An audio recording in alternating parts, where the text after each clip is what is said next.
Hi there, boys and girls. Are you ready for story time today? We're going to read Little Miss Stubborn by Roger Hargreaves. I only have a few of his books, but I sure like to read them.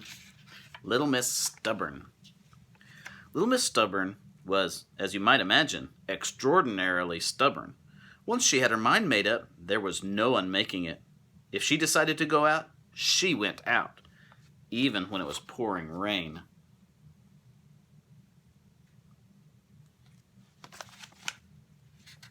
One Sunday, when it wasn't raining, she decided to take the bus to Mr. Strong's house. Why? Because she had run out of eggs, and as everybody knows, Mr. Strong always has lots of eggs. Eggs are high in protein, and protein is what gives you muscles. As the bus arrived, Mr. Nosy walked by. Being nosy, he couldn't help but ask, "Where are you going, little Miss Stubborn?" "To Mr. Strong's house," she said. "But this bus doesn't go anywhere near there." But little Miss Stubborn took the bus anyway. And you won't be surprised to hear it didn't go anywhere near Mr. Strong's house. Mr. Nosy, he's always got to figure out what's going on. That bus went to Cold Land, a country where it is so cold that everybody has a cold all year round. "What a charming place," she said, shivering, and trying to look as if she had really planned on coming to Cold Land in the first place, which of course she hadn't, as you know. It wasn't really a charming place, was it? She ran along the path to keep warm. Achoo! Somebody sneezed all of a sudden. It was Mr. Sneeze. If I were you," he warned, I wouldn't take, achoo, that path. It's icy. Achoo! "I'll take it if I want to," snorted little Miss Stubborn, and she followed the path. But you can guess what happened. Mr. Sneeze. Whoosh! She slipped on the ice. Oh my goodness. She just doesn't want to listen, does she? "That was fun," said little Miss Stubborn, but of course it wasn't. She came to a fork in the path. "I shall go this way," she said, taking the right-hand path. So it goes two different directions.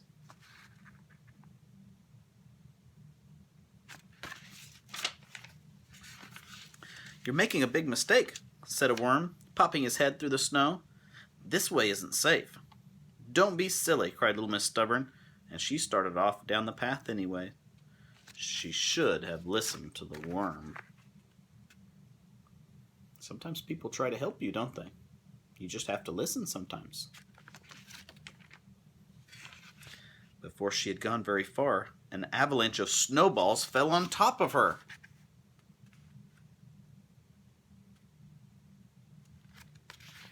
That wouldn't be much fun to get piled over with snow. One of the snowballs rolled down the path and rolled and rolled and rolled down a very steep hill.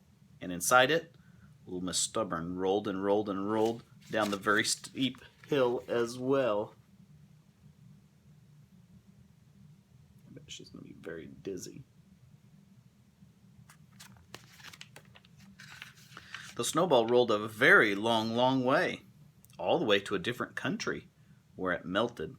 As luck would have it, little Miss Stubborn found herself outside Mr. Strong's front door.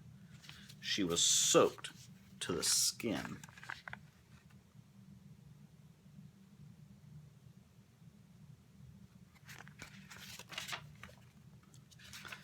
"My goodness, you're wet all the way through," said Mr. Strong. "Quick, come in and dry yourself off before you catch cold." "I don't catch colds," said little Miss Stubborn. "Anyway, I've come for some eggs. Out of my way." "That's no way to behave," said Mr. Strong. "Rubbish," snorted little Miss Stubborn.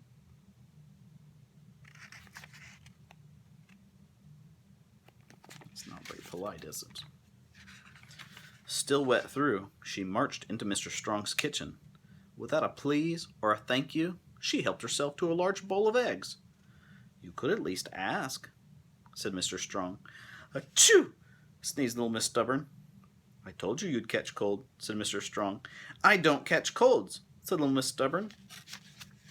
And she sneezed again. Achoo!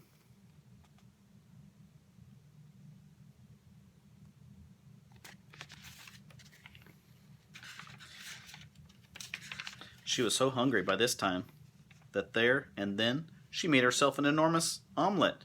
It was gigantic. It was so big that it won't even fit on the page.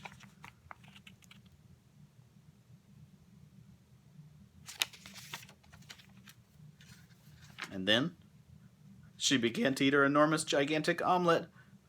Achoo! The more she ate, the more worried Mr. Strong became. You're going to make yourself ill, he said.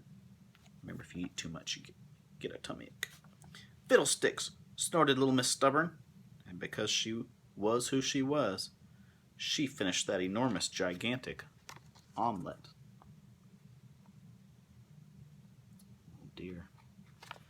I bet she's going to be feeling sick because she's sneezing. She has a cold. There's not much more to add, other than you know how extraordinarily stubborn little Miss Stubborn is. Stubborn all the way to the very end of the story. The end. Little Miss Stubborn. Don't be too stubborn. Sometimes you have to listen, even to Mom and Dad if you don't like it. You gotta listen sometimes. See you tomorrow. Bye-bye.